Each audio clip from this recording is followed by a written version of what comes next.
जो मुफाहमती ग्रुप है ना पीटीआई का, दो ग्रुप है ना, एक मुफाहमती ग्रुप, एक मुज़ाहमती ग्रुप। तो जो मुफाहमती ग्रुप है वो अब मुज़ाहमती ग्रुप के हाथों कमज़ोर पड़ रहा है। जो मुज़ाहमत करने वाले हैं वो कहते हैं कि बस अब बहुत हो गया, इन्होंने आपके साथ यही करना है, आप बातचीत का रास्ता निकाल रहे हैं, इन्होंने फिर भी यही करना है। आवाम निकल रही है, कन्वेंशंस हो रहे हैं, मोमेंटम बना हुआ है। पिछले 8 दिनों से आपने देखा कि क्या इस टाइम पाकिस्तान तहरीक इंसाफ में मोमेंटम बना हुआ है, आवाम निकली हुई है। आज भी कुछ मैं मनाजर देख रहा था, दीर बाला के ख़ास तौर पे मनाजर, वो भी सोशल मीडिया के ऊपर है। तो इमरान खान को अब फर्दर आइसोलेशन में रखना ये मुश्किल सूरत हाल पैदा करेगा। और पीटीआई के इनर सर्कल्स में मैंने ये बात सुनी है आज, तो बल्कि इस बारे में खुल के गुफ्तगू भी की गई कि अब मैक्सिमम 2 महीने से ज़ायद इमरान खान को जेल में रखना मुश्किल हो जाएगा। इसके ऊपर मैं अलग से एक व्लॉग करूँगा, मैं आपको सुनवाऊँगा, रीजनिंग सुनवाऊँगा और क्या हामिद रज़ा साहब ने इंकशाफात किए हैं, ये अगले व्लॉग में मैं डाल दूँगा, क्योंकि इस व्लॉग में तो इतनी वक्त की कमी है तो पूरी डिटेल डिस्कस नहीं हो सकेगी। लेकिन एक चीज़ आपने नोटिस करनी है, पीटीआई के सोशल मीडिया के कुछ लोग हैं, उनमें अली मलिक का मैं एक बयान सुन रहा था, वो ये कह रहे हैं कि इमरान खान का पिछले 1-2 हफ्तों से हमारे पास कोई बयान नहीं पहुंच रहा। दैट मीन्स कि वो ठीक बात कर रहे हैं कि जिन लोगों की मुलाकात अंदर हो रही है इमरान खान से, फॉर एग्जांपल बैरिस्टर गौहर है या कोई 2-3 लोग और हैं, उन्होंने पीटीआई के सोशल मीडिया के लोगों को इमरान खान का एग्जैक्ट मैसेज नहीं बताया, जो कि पहले शायद अलीमा खान बताया करती थी कि वो फिर ट्वीट की शक्ल में या एक एलामिया की शक्ल में या बयानिया की शक्ल में आ जाता था। तो वो गिला कर रहे हैं कि अब जो लोग मिलने जा रहे हैं वो हमें इमरान खान के बारे में कुछ नहीं बता रहे कि वो क्या कह रहे हैं या उनका एग्जैक्ट नैरेटिव क्या है। हमें कोई खबर नहीं है। जो अंदर जाते हैं वो हमें सही बात नहीं बताते हैं। बैरिस्टर गौहर साहब गए हैं, उनके अंदर क्या बात हुई, nobody really knows. Zafar Ali साहब गए, सेनेटर, उन्होंने अंदर क्या बात की है हमें नहीं पता उन्होंने क्या बात की है। इसके अलावा कुछ ऐसे लोग गए जिनको हम बिल्कुल नहीं जानते, वो अंदर जाकर बात करके आए हैं, हमें नहीं पता ये क्या है। तो आप देखते हैं कि कहाँ तक मामला आगे चल रहा है। जहाँ तक बात है इस वक्त कोई बातचीत की या बैकडोर मुज़ाकरात की, हवाओं में फिजाओं में बातें बहुत सारी हैं, लेकिन इसको कोई ऑन नहीं कर रहा। आज भी बैरिस्टर गौहर से पूछा, अभी थोड़ी देर पहले की बात है, उन्होंने कहा एज इफ़ नाउ, जब हम बात कर रहे हैं तो इस वक्त तक कोई मुज़ाकरात नहीं है।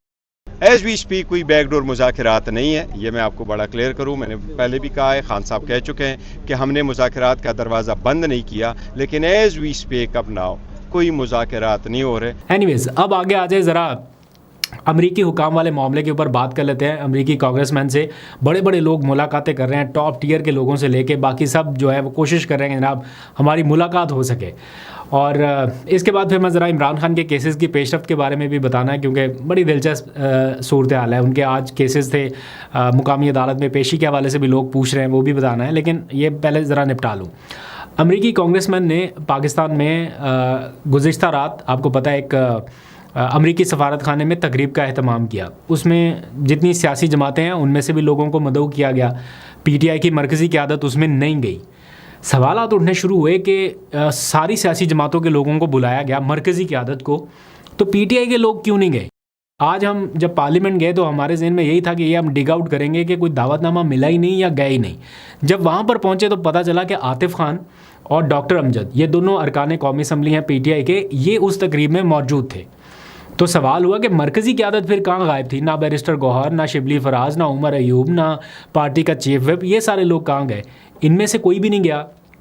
तो अगर आतिफ खान या डॉक्टर अमजद गए हैं तो ये क्या पार्टी पॉलिसी के मुताबिक गए हैं या इजाज़त लेके गए हैं या अपने तौर पे गए हैं, ये क्वेश्चंस थे। आतिफ खान साहब, ये तकरीब जिसका आपने जिक्र किया, ये कहाँ पर हुई थी? अमेरिकन एम्बेसी में, अमेरिकन एम्बेसी में ही हुई थी। और ये अगर मैं, क्योंकि बाकायदा मीटिंग भी नहीं थी, मतलब वहाँ पे कोई बैठे भी नहीं है, खड़े खड़े 2-4 मिनट 10 मिनट बातें हुई आपस में, सारे इतने सारे एमएनएस थे सारी पॉलिटिकल पार्टीज़ के, और फिर उन्होंने तकरीरें शुरू की। तो आज पार्लियामेंट में हम इसी सवालात के जवाब तलाश कर रहे थे, तो काफ़ी टाइम लग गया। तो मैं जो अभी तक इसका एंड रिज़ल्ट निकाल पाया हूँ वो ये कि सिर्फ हमें ही नहीं, पार्टी के अंदर लोगों को भी सख्त कन्फ्यूजन है।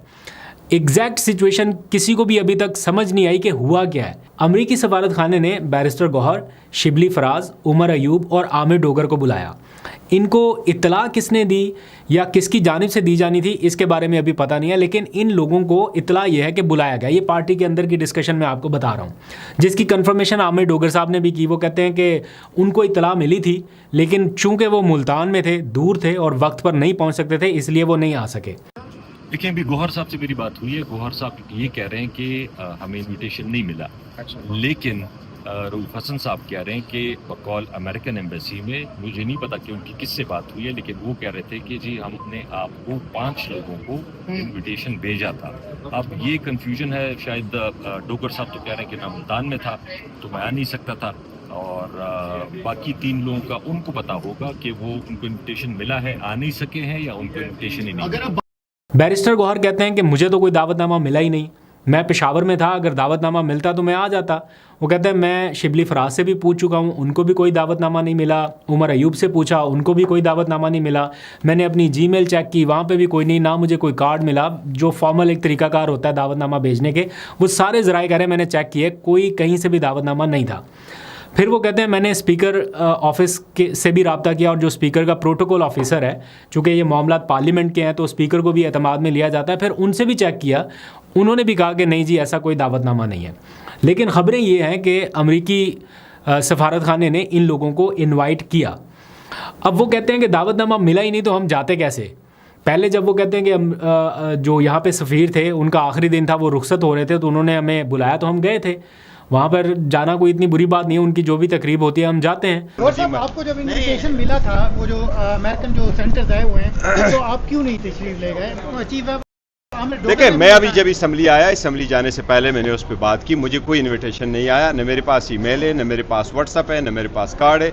अगर आ चुका होता तो मैं ज़रूर जाता। मुझे जब फॉर्मर एम्बेसडर साहब जा रहे थे और उसकी रिसेप्शन थी, वो पाकिस्तान छोड़ के जा रहे थे, उस वक्त मुझे मिलता, मैंने ज़रूर वहाँ शिरकत कर ली, और अगर इस मरतबा मिलता मैं ज़रूर शिरकत करता। मुझे ये कहा गया कि आपको इन्विटेशन गया था उमर साहब को, शिबली साहब को, लेकिन मुझे उमर साहब से पूछा, उनको भी नहीं मिला, शिबली साहब को भी नहीं मिला, मुझे वो भी इनविटेशन नहीं मिला था। फिर जो रिसेप्शन थी स्पीकर साहब का, मुझे स्पीकर साहब के रिसेप्शन का भी न कार्ड आया, न मैसेज आया, न प्रोटोकॉल अफसर ने मुझे कोई और लिखा। कंफ्यूजन कहाँ से हुई है, थोड़ी मिसकम्युनिकेशन या कंफ्यूजन कहाँ से हुई? क्योंकि आतिफ खान चले गए, 1-2 और लोग चले गए। ये तो देखो, बात दरअसल ये है कि ये तो बड़ा सीरियस मैटर है। अगर इनकी इन्वेस्टिगेशन, चलो मैं अकेला होता तो कि एक बंदे की हो सकती, हमें तीनों में से किसी एक को भी नहीं मिला। इसमें मैं कोई ये नहीं कह रहा कि बैरिस्टर गौहर साहब गलत कह रहे हैं, या ऑब्वियसली वो कह रहे हैं मैंने शिबली फराज से पूछा, उमर अयूब से पूछा, कहीं से भी नहीं है। तो क्या यहाँ पे भी कोई अडयाला जेल की लिस्ट वाला हाथ तो नहीं हो गया? कोई वही हिसाब किताब के, यानी मरकज़ी लोग बाहर रह जाएं, काम के लोग बाहर, और बस खानापुरी के लिए 1-2 लोग अंदर चले गए, जैसे आतिफ खान चले गए, डॉक्टर अमजद चले गए। होना तो मरकज़ी क़यादत को वहाँ पे चाहिए था। बहरहाल अब सवाल ये है कि क्या ये कोई बहुत बड़ा नुकसान हो गया या कोई बहुत बड़ी अपॉर्चुनिटी मिस हो गई है? तो इसका जवाब है बिल्कुल नहीं, क्योंकि जो लोग गए हैं इस मुलाकात में वो ये बता रहे हैं कि ये खाली मैक्सिमम 10 मिनट का एक वो था, जिसमें बैठे भी नहीं है, मतलब मुलाकात के लिए कोई बैठ के बातचीत नहीं हुई, सिर्फ खड़े खड़े 10 मिनट के लिए इंटरेक्शन हुआ, और वो भी बहुत सारे और लोगों के दरमियान। तो वो पाक अमेरिका ताल्लुकात के हवाले से 10 मिनट की तकरीब, इससे कुछ नहीं मिलना था पीटीआई को। अगर ये सारी मरकज़ी क़यादत भी चली जाती तो हेलो हाय हैंडशेक हो जाता, या फिर क्या कहते हैं वो पाक अमेरिका ताल्लुकात के ऊपर कोई बातचीत पता चल जाती। मैंने पूछा उनसे, मैंने ये क्या बातचीत हुई, जो लोग गए थे, आतिफ खान से मैंने पूछा कि क्या बातचीत हुई। इमरान खान के हवाले से कोई बातचीत नहीं हुई, पाक अमेरिका ताल्लुकात के हवाले से थोड़ी बहुत बातचीत हुई। उन्होंने कहा कि आपके अरकान को अमेरिका आना चाहिए, अमेरिका के अरकान को यहाँ पे आना चाहिए, इस तरह थोड़े से ताल्लुकात बेहतर होने चाहिए। फिर उन्होंने बताया कि वो हम जिस त्यारे में आ रहे थे उस त्यारे में किसी मरीज़ की तबीयत ख़राब हो गई और फिर वो डाइवर्ट कर दिया गया, तो हम किसी और जगह पहले चले गए, फिर वहाँ से आए। तो वो अपनी स्टोरियाँ बता रहे थे। जो 2 रुकने वक्त था पीटीआई की तरफ से, तो आप लोगों ने क्या अपना या इमरान खान के हवाले से, पीटीआई के हवाले से उनसे कोई बात की, कोई मुद्दा रखा उनके सामने? देखिए, वहाँ पे तो वो मीटिंग थी नहीं, जैसे मैंने आपको बताया कि वो तो उन्होंने 5-10 मिनट, बल्कि मेरे ख्याल में हमारी तो उनसे मुलाकात हुई नहीं है, यहाँ तक कि हाथ भी नहीं। अगर पीटीआई की मरकज़ी क़यादत ने मुलाकात करनी है तो वो ये बातें सुनने के लिए तो नहीं करेगी ना कोई उनको पाक अमेरिका ताल्लुकात के हवाले से कोई लंबी चौड़ी ब्रीफिंग चाहिए। उनका असल मुद्दा है इमरान खान। तो इस किस्म की तकारीब में मेरा ख्याल है कि इमरान खान डिस्कस नहीं होने। अगर ये हुई भी तो कोई सेपरेट मुलाकात होनी चाहिए, जैसे मोहसिन नकवी से उनकी मुलाकात हुई, बिल्कुल सेपरेट जाके पूरे वफ्द की सूरत में। अगर मुलाकात होनी चाहिए तो इस तरह के सारा एक वफ्द आए और दूसरी जानिब से पीटीआई का एक वफ्द बैठे जो चीज़ें डिस्कस करने वाली है उनको तफसील से डिस्कस करें। ऐसा नहीं है कि सारी सियासी जमातों के लोगों को बुलाया हुआ है और उसमें पीटीआई के लोग भी होते, चले नुमाइंदगी होगी 2 लोगों की सही लेकिन हो गई। तो मैंने जो ऑब्ज़र्व किया पीटीआई के लोग कोई इतने ज़्यादा परेशान नहीं है, ये जिन लोगों को दावतनामा मिस हो गया या कन्फ्यूजन है वो कोई इस अपॉर्चुनिटी के खो जाने से कोई बहुत ज़्यादा मायूस नहीं है कि पता नहीं क्या हो गया, अब शायद मुलाकात होगी नहीं। मुझे लगता है कि एक आध दिनों में शायद इनको कोई ना कोई अप्रोच कर ले, दोबारा से मुलाकात हो जाए, डिपेंड करता है कि उनके पास वक्त कितना है।